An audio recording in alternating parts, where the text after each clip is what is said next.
गुरबा खुश्तन रोज़ अव्वल फ़ारसी की एक कहावत है जिसके अंग्रेज़ी मानी हो सकते हैं kill the cat on day one.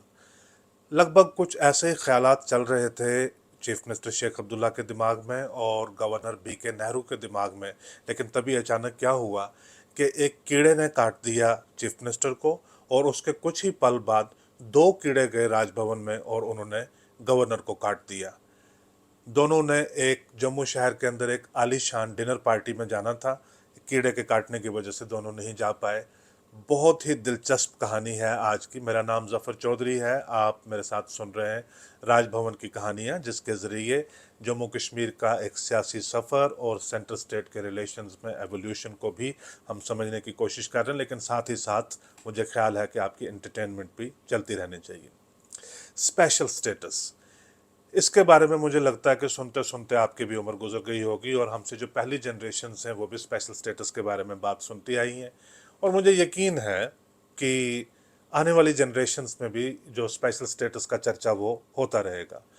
अब इसको कई तरीके हैं स्पेशल स्टेटस को समझने के। ये कॉन्स्टिट्यूशनल हो सकता है, पॉलिटिकल हो सकता है, या ये पर्सनल भी हो सकता है। दरअसल स्पेशल स्टेटस जो जम्मू कश्मीर ने एंजॉय किया वो वही था तभी जो 1947-48 से लेकर 1953 तक था। उसके बाद तो या तो मैं सिंबलिज्म, कुछ चीज़ें आ रही थी, कुछ चीज़ें जा रही थी। तो स्पेशल स्टेटस जो 5 अगस्त 2019 को हटाया गया वो तो कम्प्लीटली एक लगभग खोखला था। उसमें उसके अंदर रहा हुआ कुछ भी नहीं था, सिर्फ एक सिंबल ही था। तो 1975 के बाद की तो जो खास करके डेवलपमेंट्स हैं जो स्पेशल स्टेटस को सिंबलाइज करते थे, जो स्पेशल स्टेटस के अलंबरदार थे, जिनकी ज़िंदगी की सारी सियासत ही जम्मू कश्मीर के स्पेशल स्टेटस के लिए थी, जब वो खुद ही 1975 में अग्री कर गए, शेख अब्दुल्ला प्राइम मिनिस्टर के तौर पे थे 1953 तक, तो अब 1975 में अग्री कर गए वो बतौर चीफ मिनिस्टर आने के लिए। और वो कवानीन स्पेशल स्टेटस को न्यूट्रलाइज करने के लिए, वीक करने के लिए या ख़त्म करने के लिए, वो कवानीन जो 1953 से लेकर 1974 तक नाफिज हुए थे वो भी लगभग सारे एक्सेप्ट हो गए। तो उसके बाद स्पेशल स्टेटस रह जाता है एक सिर्फ वहम। लेकिन जो शेख अब्दुल्ला की अपनी ख़ास शख्सियत थी, जो उनकी पर्सनैलिटी थी, उसके ऊपर उन्होंने स्पेशल स्टेटस के कमज़ोर होने का या न्यूट्रलाइज होने का या ख़त्म होने का कभी असर नहीं होने दिया। अपने आप को हमेशा उन्होंने काफ़ी स्पेशल बना के रखा।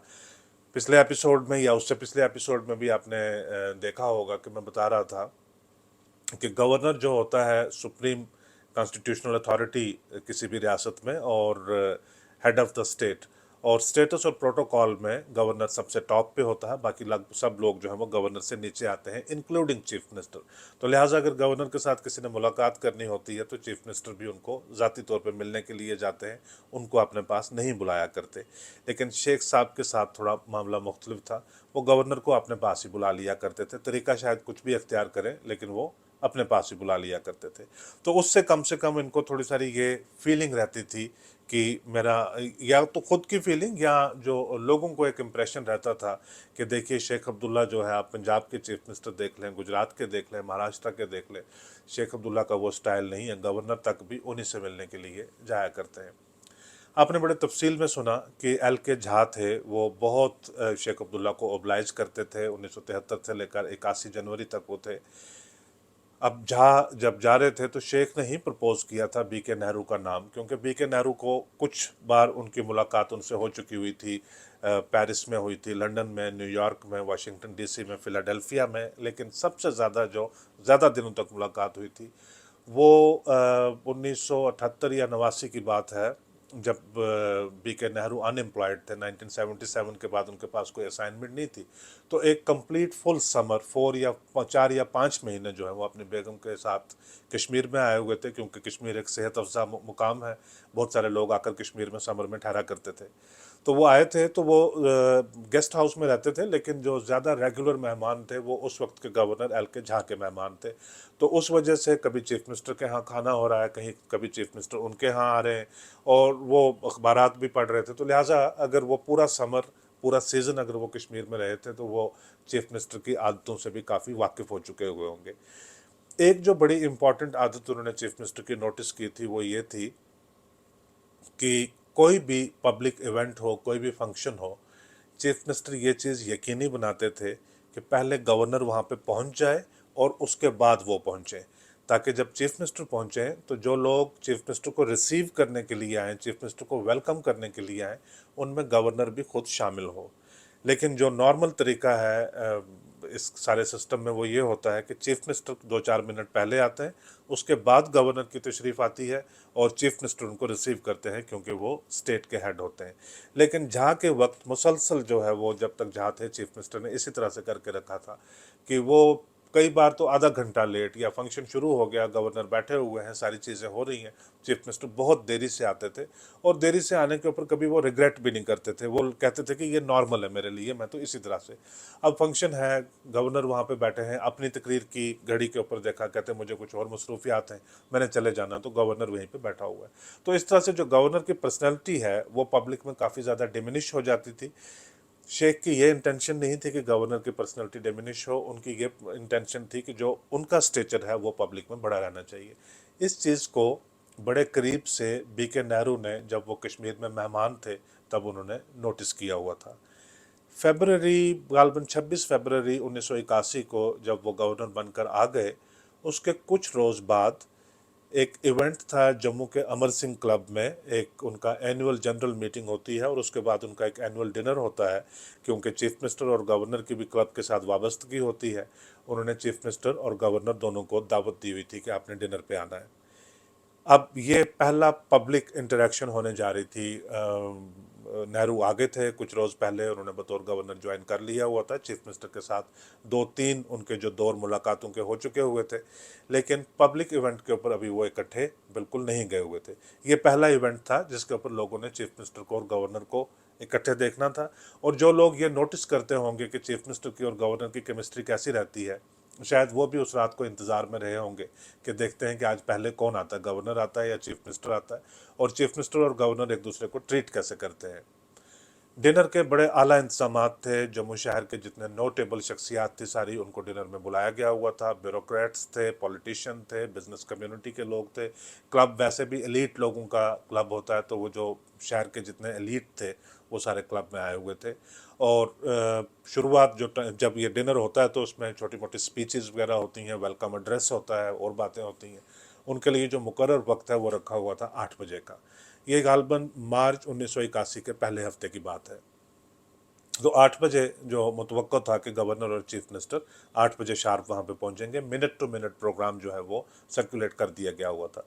तो लिहाजा क्लब की मैनेजमेंट तो दिन से ही वहाँ पे काम में लगी हुई थी, लेकिन ये जो नोटेबल शख्सियात हैं कि पहले चीफ मिनिस्टर को आना है, उसके बाद गवर्नर को आना है, लेकिन जो बाकी इन्वाइटीज़ होते हैं उनके लिए ये ज़रूरी होता है कि वो 10-15 मिनट पहले ही आकर अपनी कुर्सियाँ ले लें। तो लोग लिहाजा 7:30 बजे के करीब से आकर बैठे हुए थे। 8 बजे के करीब देखा, पौने 8 बजे के करीब देखा, तो गवर्नर ने, क्योंकि गवर्नर ने आप पहले देखी हुई थी ये सारी चीज़ें, उनको अंदाज़ा था कि कैसे होता है। गवर्नर ने अपने एडीसी को बोला कि आप चीफ मिनिस्टर हाउस में, आप ये जो वजारत रोड के ऊपर चीफ मिनिस्टर का घर है वहाँ पे आप फ़ोन कीजिए और पूछिए कि क्या चीफ मिनिस्टर निकले या नहीं, क्योंकि गवर्नर कैलकुलेट करना चाहते थे कि चीफ मिनिस्टर निकल जाएं और उसके बाद 5-7 मिनट के बाद वो वहाँ से निकलें, और 5-7 मिनट के गैप के ऊपर वो कम से कम, यानी 3-4 मिनट के गैप के बाद वो आ जाएं वहाँ पे अमर सिंह क्लब में। तो यहाँ से चीफ मिनिस्टर ऑफिस से उनको बताया गया, जो उनके ओएसडी थे, उन्होंने गवर्नर के एडीसी को बताया कि नहीं, सीएम साहब अभी नहीं निकले। तो लेकिन ये इनके लिए भी बड़ा एक मामला था कि यार ये गवर्नर वालों ने, राजभवन वालों ने तो पूछना शुरू कर दिया, ये तो पहले कभी पूछा नहीं करते थे। 8 बजे फिर से फ़ोन आ गया, क्योंकि अब 8 बजे इनका पहुंचने का वक्त था वहाँ पे। अब गवर्नर आ रहे थे एक डिप्लोमेटिक और ब्यूरोक्रेटिक बैकग्राउंड से। ये डिप्लोमेट्स और ब्यूरोक्रेट वगैरह हैं, इनके लिए ये बड़ा ज़रूरी होता है कि वक्त के बड़े पाबंद होते हैं, ये ख़ास उसी वक्त के ऊपर उनको पहुंचना होता है। पॉलिटिशियन के लिए ये बड़ा ज़रूरी होता है कि जो पंक्चुअलिटी है उसको अपने नज़दीक न कभी आने दे, वरना तो वो पॉलिटिशियन कहलाएगा नहीं। तो ये शेख के साथ ही बात नहीं थी, ये हिंदुस्तान पूरे में हर पॉलिटिशियन के साथ ये ऐसे ही है। अगर आप पंक्चुअल हो गए तो फिर आपकी जो वो जो जो इम्पोर्टेंस है वो आपकी ख़त्म हो जाएगी। तो 8 बजे ये थोड़े बेचैन हो गए। इन्होंने फिर से पूछा, कहते नहीं चीफ मिनिस्टर साहब अभी नहीं निकले। 8:15 फिर से फ़ोन किया तो कि जी निकले हैं, तो उन्होंने कहा नहीं निकले। तब तक जो अमर सिंह क्लब वाले लोग हैं वहाँ पे, शहर चीफ सेक्रेटरी वहाँ पे बैठे हुए हैं, डीजीपी वहाँ पे बैठे हुए हैं, डिविजनल कमिश्नर उधर हैं, बहुत सारे ब्यूरोक्रेट बैठे हुए हैं, मिनिस्टर्स बैठे हैं, पॉलिटिशियंस बैठे हुए हैं। सारे इंतज़ार कर रहे हैं, ना चीफ मिनिस्टर आ रहे हैं, ना गवर्नर आ रहे हैं, ऊपर से भूख का भी कुछ आलम लग रहा है कि भी खाना वाना भी सारा लगा हुआ है, तप रहा है, लेकिन खाना खाया नहीं जा पा रहा है, इंतज़ार में है। तो ये एंडलेसली एक टेलीफोन का सिलसिला शुरू हो गया राजभवन से चीफ मिनिस्टर के रेजिडेंस पे, और हर बार वहाँ से यही इतला आ रही है कि चीफ मिनिस्टर साहब अभी नहीं चले हैं। साइमल्टेनियसली जो अमर सिंह क्लब वाले वो भी जो है फ्रेंटिकली वो भी फ़ोन कर रहे हैं, कभी चीफ मिनिस्टर ऑफिस घर में फ़ोन कर रहे हैं, कभी राजभवन में कर रहे हैं कि इंतज़ार हो रहा है वो निकले या नहीं। अब वो जब पता चलता है कि वो वहाँ से निकल आए तो ये बाहर जाएं, गेट के ऊपर रिसीव वगैरह करें। अब जो चीफ मिनिस्टर का सिक्योरिटी प्रोटोकॉल है वो भी अमर सिंह क्लब में मौजूद है, और जो गवर्नर का सिक्योरिटी प्रोटोकॉल है वो भी मौजूद है कि वो आएंगे, उनको रिसीव करेंगे। किसी को कोई पता नहीं कि वो क्यों नहीं निकल रहे। तो अब वो गुस्से से जो है वो गवर्नर साहब हताश हो रहे थे, उनकी हालत बहुत ज़्यादा ख़राब हो रही थी। 9 बज गए। घंटा सवा घंटा जब आपको रेगुलरली इंतज़ार करना पड़ता है इस तरह से और आपको कोई क्लू नहीं मिलता, थोड़ी फ्रस्ट्रेशन तो ज़रूर होती है। कहते हैं 9 बज गए। फिर से पता लगाया, कहते नहीं जी अभी भी नहीं निकले। तो गवर्नर इतनी फ्रस्ट्रेशन में, उन्होंने सूट वगैरह टाई वगैरह पहनी हुई थी, जूते बांधे हुए थे, तो वो जूतों के समेत ही गए अपने बेडरूम में, जाके अपने बेड के ऊपर थोड़ी देर ऐसे हाथ ऐसे पीछे करके लेट गए, थोड़ा वो सोचने लगे कि ये हो क्या रहा है। ये मतलब अल्टीमेट फ्रस्ट्रेशन, अपने आप को थोड़ा वो डिस्ट्रेस करने की कोशिश कर रहे थे। करते करते 9:30 बज गए, और 9:30 बजे उन्होंने अल्टीमेटली पूछा। अब ये क्लब वाले बहुत ज़्यादा परेशान हो रहे थे कि देखिए जी अब 1.5 घंटा ये लेट हो गया, और सबके बीच में डिस्कशन हो रही है, कोई कुर्सी छोड़कर जाने की ऐसी पोजीशन में नहीं है, कोई आगे पीछे घूमने नहीं जा रहा है, सारे स्टिल होकर बैठे हुए हैं, गवर्नर और चीफ मिनिस्टर का इंतजार कर रहे हैं, लेकिन ये डिग्नेटरीज दोनों आ नहीं रहे। 9:30 बजे जब गवर्नर के यहाँ से एडीसी ने फ़ोन किया चीफ मिनिस्टर के यहाँ, उन्होंने कहा निकले चीफ मिनिस्टर? उन्होंने कहा नहीं, चीफ मिनिस्टर नहीं निकले, लेकिन वो आज जा भी नहीं पाएंगे वहाँ पे, उन्होंने अपना प्रोग्राम मुलतवी कर दिया। उन्होंने पूछा क्या हो गया ऐसा, उनको तो जाना था वहाँ पे अमर सिंह क्लब के डिनर में। उन्होंने कहा चीफ मिनिस्टर को तमूड़ी काट गई है। अब तमूड़ी मैंने लफ्ज़ इस्तेमाल कर लिया क्योंकि जो कोलोकियल जो लैंग्वेज है, जिसको आप समझते हैं, जिसको मैं समझता हूँ, उसमें सबसे बेहतरीन तरीका यही है कि हम लफ्ज़ तमूड़ी ही इस्तेमाल करें। अंग्रेज़ी में वैस्प है, हिंदी और उर्दू में मैंने चेक किया था, इसका कोई भी यूनिवर्सल एक्सेप्टेंस जो है वो हिंदी और उर्दू में नहीं है। हिंदी में बहुत सारे इलाकों में हड्डा बोलते हैं उसको, और उर्दू में बहुत सारे इलाकों में ततैया बोलते हैं, लेकिन हड्डा और ततैया के अलावा भी तमूड़ी के बहुत सारे नाम हैं। एक इंटरनेशनल इंसेक्ट है, international insect in the sense कि दुनिया का ऐसा कोई हिस्सा नहीं है जहाँ पे तमूड़ी नहीं पाई जाती है। और साइंसदान ये कहते हैं कि तमूड़ी का होना जो है वो बहुत ज़रूरी है एक इकोलॉजिकल बैलेंस बनाए रखने के लिए, लेकिन यहाँ पे मामला कुछ गड़बड़ी हो गया हुआ था। चीफ मिनिस्टर के यहाँ से गवर्नर को ये इतला दी गई एक गुस्से में कि चीफ मिनिस्टर को तमूड़ी काट गई है। ऐसा क्यों कहते हैं कि तमूड़ी काट गई है, या ऐसा क्यों कहते हैं कि कुछ इस किस्म का जो मतलब अतरंगी सा बिल्कुल जो है वो किसी को रीज़न दे देना। क्योंकि फ्रस्ट्रेशन सिर्फ अमर सिंह क्लब में नहीं हो रही थी कि ये देरी से क्यों आ रहे हैं, फ्रस्ट्रेशन सिर्फ राजभवन में नहीं हो रही थी कि ये देरी से क्यों आ रहे हैं, फ्रस्ट्रेशन ज़्यादातर तो चीफ मिनिस्टर के वहाँ पे हो रही थी कि हमारा मंसूबा फेल क्यों हुआ, गवर्नर पहले क्यों नहीं निकला, और गवर्नर हमारा इंतज़ार क्यों कर रहा है कि वो निकले। तो ये स्लैंग होता है, बंदे गुस्से में कुछ भी कह सकता है। हाँ जी क्या हो गया? कहते जी मैंने छत से छलांग मार दी है। हाँ भी क्या हो गया? कि मैं गाड़ी के नीचे आ गया था, इसलिए नहीं आ पाया मैं। तो उन्होंने पूछा कि क्या हो गया चीफ मिनिस्टर साहब क्यों नहीं आ रहे हैं, तो इन्होंने गुस्से में बताया कि तो मुड़ी काट गई चीफ मिनिस्टर को नहीं आ रहे, ताकि मजाक सा बन जाए। इन्होंने बताया तो गवर्नर को समझ आ गई कि ये बात नहीं बनी। अब एडीसी ने बताया, कहते जी वो कह रहे हैं कि चीफ मिनिस्टर को तो मुड़ी काट गई है। तो गवर्नर ने कहा चलिए ठीक है, मैं भी क्लब में नहीं जाऊंगा, अगर ये तो यही सही। लेकिन वो एडीसी कहते हैं, गवर्नर साहब को पूछते हैं लेकिन साहब क्लब से बार बार फ़ोन आ रहे हैं, वो पूछ रहे हैं कि गवर्नर साहब कितने बजे पहुंचेंगे, उनको मैं क्या जवाब दूं। कहते हैं अच्छा चीफ मिनिस्टर को तमूड़ी ने काटा, तो आप क्लब वालों को बोलो कि मुझे 2 तमूड़ियाँ काट गई हैं।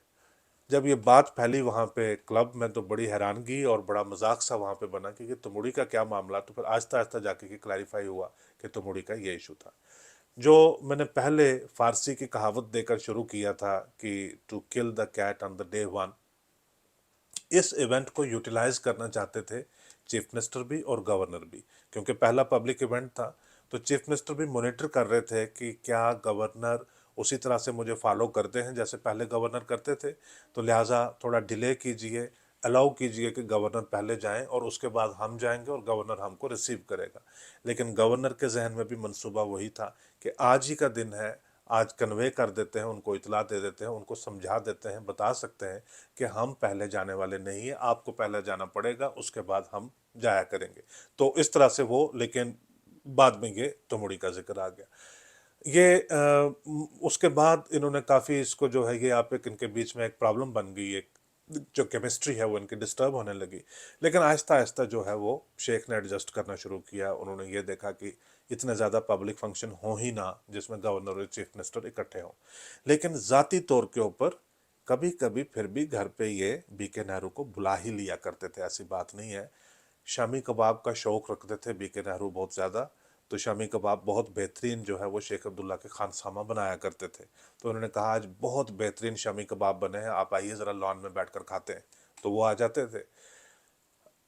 उधर कभी उन्होंने जाना होता था, अगर ये 2 बार बीके नेहरू को अपने पास बुला लेते थे तो एक बार राजभवन में भी चले जाया करते थे, क्योंकि ये इंटायरली वन साइडेड अफेयर ना हो जाए, फिर गवर्नर चीफ मिनिस्टर के यहाँ आना बंद कर देगा।